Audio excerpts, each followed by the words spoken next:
अस्सलाम वालेकुम। आज हम जिस टॉपिक पर बात करने वाले हैं वो है हमारा क्यूएसओ की सीरीज़ के अंदर चैप्टर 10 जिसका नाम है of the examination of fitness, और इसके अंदर आर्टिकल्स आते हैं 130 से लेकर 161 तक। और आज की वीडियो के अंदर हम डील करेंगे आर्टिकल 158 से लेकर 161 तक, और यहाँ पर हमारा जो चैप्टर 10 होगा वो कंप्लीट हो जाएगा। तो शुरू करते हैं आर्टिकल 158 से। Article 158 production of document. A witness summon to produce a document shall, if it is in his possession or power, bring it to court, notwithstanding any objection which there may be to its production or to its admissibility. The validity of any objection shall be decided on by the court.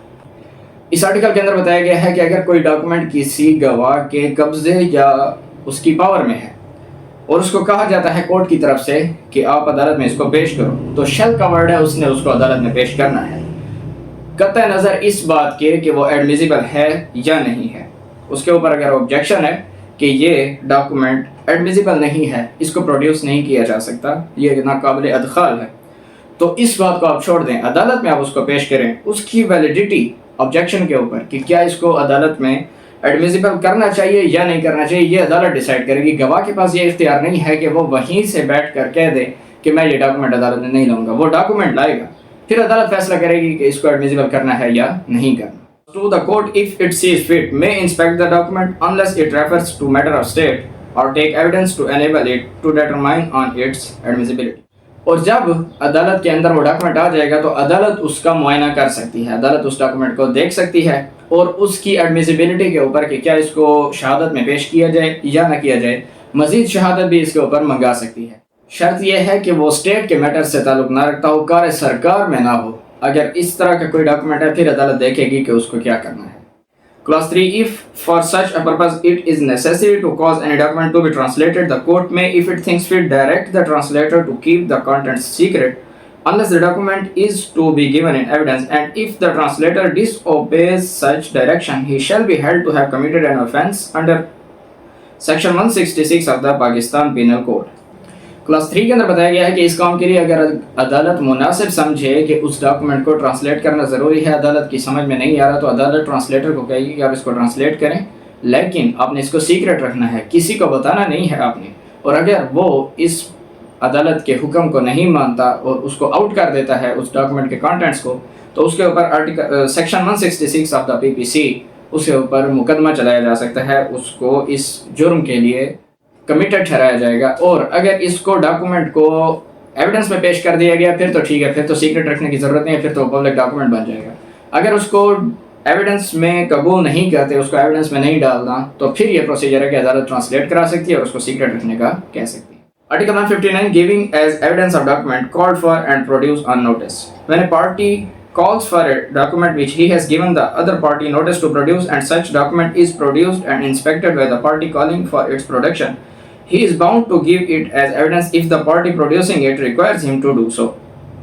इस article के अंदर बताया गया है कि अगर कोई document आपका मुखालिफ के पास है, तो हमने पीछे भी पढ़ा था, आर्टिकल 86 था आई थिंक, कि हमने उसको नोटिस देना होगा कि आप इस डॉक्यूमेंट को पेश करें। अब अगर डॉक्यूमेंट देने के बाद वो पार्टी उस डॉक्यूमेंट को पेश कर लेती है और जिस पार्टी ने उसको मंगाया है वो उसको इंस्पेक्ट करती है, इंस्पेक्ट करने के बाद देखने के बाद उसको लगता है कि इसमें तो बातें मेरे खिलाफ हैं, अब मैं इसको एविडेंस में कैसे पेश करूं, तो अब वो अगर चाहती है कि इसको एविडेंस में पेश ना किया जाए और मुखालिफ पार्टी कहती है कि नहीं आप इसको एविडेंस में पेश करें, तो फिर इस पार्टी को अदालत कहेगी कि आप इसको एविडेंस में लगाएं।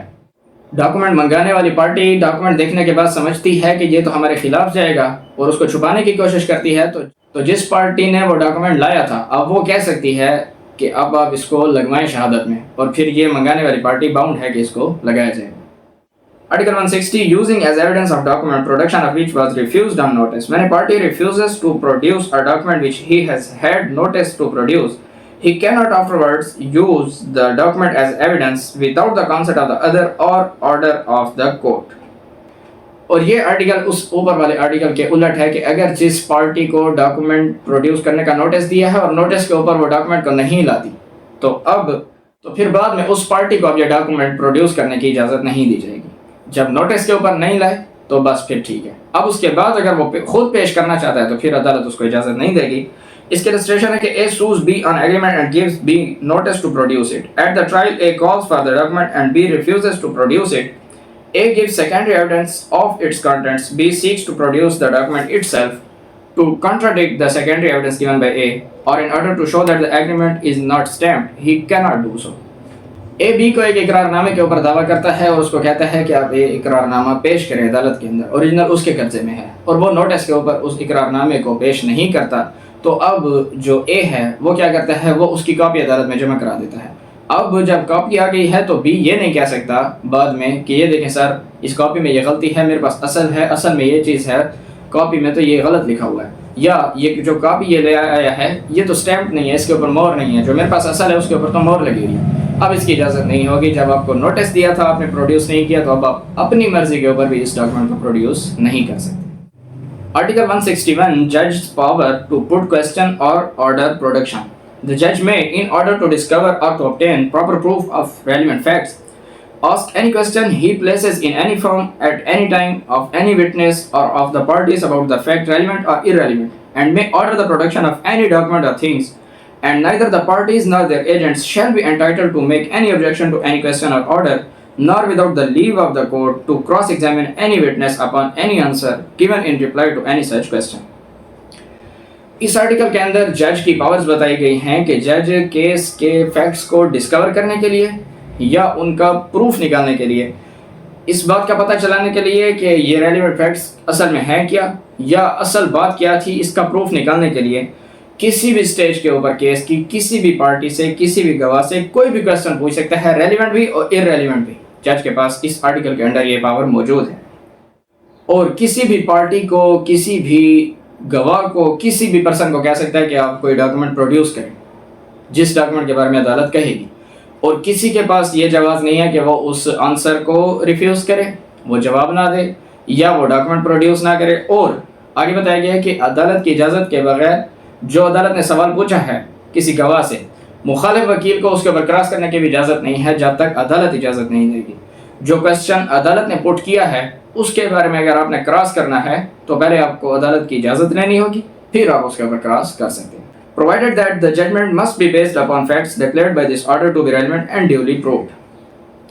लेकिन प्रोवाइजो लगा दी है कि जज साहब सवाल तो कोई भी कर सकते हैं, लेकिन जजमेंट उस सवाल के ऊपर नहीं देंगे। फॉर एग्जाम्पल कोई इररेलेवेंट सवाल जज साहब ने किया है और उसका आंसर आ गया है, अब उस इररेलेवेंट सवाल को बेस बनाकर जज साहब इसके ऊपर ऑर्डर नहीं दे सकते। ऑर्डर उन्होंने केस के मेरिट्स और फैक्ट्स के ऊपर देना है।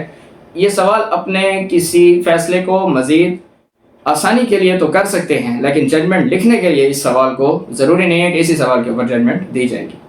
Provided also that this article shall not authorize any judge to compel any witness to answer any question or to produce any document which such witness would be entitled to refuse to answer or produce under Article 4 to 14, both inclusive, if the question were asked or the document were called for by the adverse party, nor shall the judge ask any question which it would be improper for any other person to ask under Article 143 or 144, nor shall he dispense with primary evidence of any document except in the case hereinbefore accepted.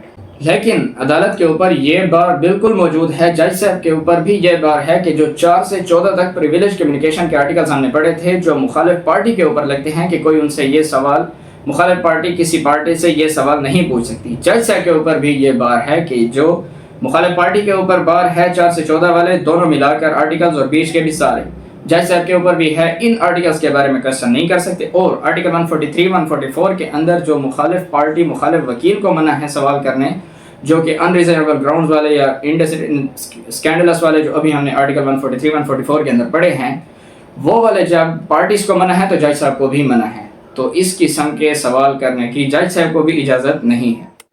और जज साहब के ऊपर यह भी मना है कि प्राइमरी एविडेंस की जगह सेकेंडरी एविडेंस को वो खामखा कबूल कर लें। यानी कि आर्टिकल 76 के अंदर जैसे बताया गया है प्रोसीजर कि कब सेकेंडरी एविडेंस को प्रोड्यूस किया जा सकता है, जज साहब के ऊपर भी ये है। जज साहब ये नहीं कह सकते कि चलो मैं जज हूँ लिहाजा आर्टिकल 76 को छोड़ो, मैं इस केस के अंदर सेकेंडरी एविडेंस को भी काबिल कबूल कर लेता हूँ। हालांकि कानून में अगर इजाज़त नहीं है तो जज साहब को भी इजाज़त नहीं है। हाँ, कानून में आर्टिकल 76 कह रहा है कि इसको सेकेंडरी में प्रोड्यूस करना चाहिए तो ले सकते हैं, वरना अपनी मर्जी से जज साहब भी किसी भी डॉक्यूमेंट की खामखा पर सेकेंडरी एविडेंस कबूल नहीं कर सकते।